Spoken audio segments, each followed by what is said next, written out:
25. Ndipo tunastahili kuwepo na ulipo geni wakati tunapotembleni kujuze kwa kina hiki ndio kituo cha kuandika katika maabara ya utangazaji na utanganuzi wa masuala mbalimbali. Aliungana nami kutoka mwanzo hadi mwisho katika runinga hii ya kipekee inayokuletea habari kwa lugha ya Kiswahili. Jina langu ni Brian Kijo. Lakini yote 9:10 tuanze na habari ambazo tumezipa kipaumbele. Muhtasari wa habari. Katika mji mmoja wa Lagos inabainika kuwa viongozi wameweza kufikisha huko vitu za teknolojia. Katika mji wa Mlima, chifu wa yeye amebaini kuwa vijana wameweza kutumia vitu za teknolojia vibaya. Katika mji wa Sarakasi inabainika kuwa mama mmoja aliweza kupanda mimea yake na mbwa kuingia kuvamia mimea yake.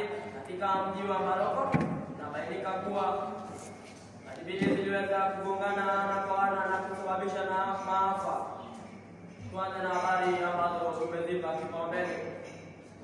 Katika mji wa Lagos, wazazi wanaweza kuwashukuru viongozi kwa kuwaletea vitu za teknolojia. Zangu Fredrico Manyala alifika huko na kufanikisha habari hizo. Zangu Fredrico Manyala kama unaweza kupata hadithi habari hizo. Ndio naweza kupata habari ya teknolojia.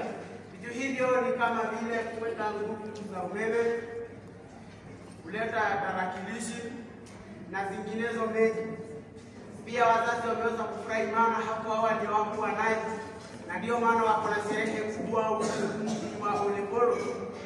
Nikiwa mji wa Oleporo, jina langu ni Fredrick Omanyala. Asante sana mwanangu Fredrick Omanyala.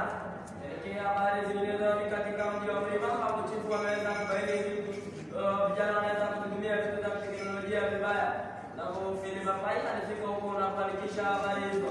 Sasa Philip Mapai kama anaweza kulipata alipe habari hizo. Akupata wewe mwenzangu Brian Kijo kwa nikiwa mji mdogo wa Mlima anaanza kutangaza chifu ambaye amesema vijana wanaweza kutumia mtandao wa kijamii vibaya kuweza kukusanya mkashi kwa rais wa Jamhuri ya Kenya. Anasema pia wanaweza kutumia majina kama vile Kasongo, mwizi, nyanyasaji, Zakayo. Amesema kuwa vijana wanatumia mtandao wa kijamii vibaya. Amesema kuwa kuweza kupatikana kutumia mtandao wa kijamii sasa kufunguliwa mashtaka ama kupigwa baroni ama upigo faini ya kiasi cha milioni 5. Nikipotea katika mji mdogo wa Maroko. Jina langu ni Philip Papai. Asante sana mwenzangu Philip Papai kwa habari hizo. Habari zinginezo ni katika mji wa Maroko kumeweza kubainika kuwa gari mbili ziliweza kugongana ana kwa ana. Zangu Fredrico Manyala alifika kwenye eneo na kuandikisha habari. Zangu Fredrico Manyala kama unaweza kupata hadithi habari hizo. Ndio na kupata kamilifu ukiwa humo studioni Brian Kijo. Nikiwa mji wa Maroko, mahali ajali hiyo iliweza kupatikana. Washukiwa hao wanasema watu wa mji wa Oleporo wanasema kabla ya ajali hiyo washukiwa hao walionekana katika klabu kuu ya Kasavera. Kule sikunde inaonekana magari hayo yanaweza kugongana na watu 25 kufa na 10 kunusurika kufika hospitalini. Hizo habari nilizokuandalia mpenzi mtazamaji, jina langu ni Fredrick Omanyala. Asante sana mwenzangu Fredrick Omanyala kwa habari hizo. Habari hizo zinaweza kusikitisha sana.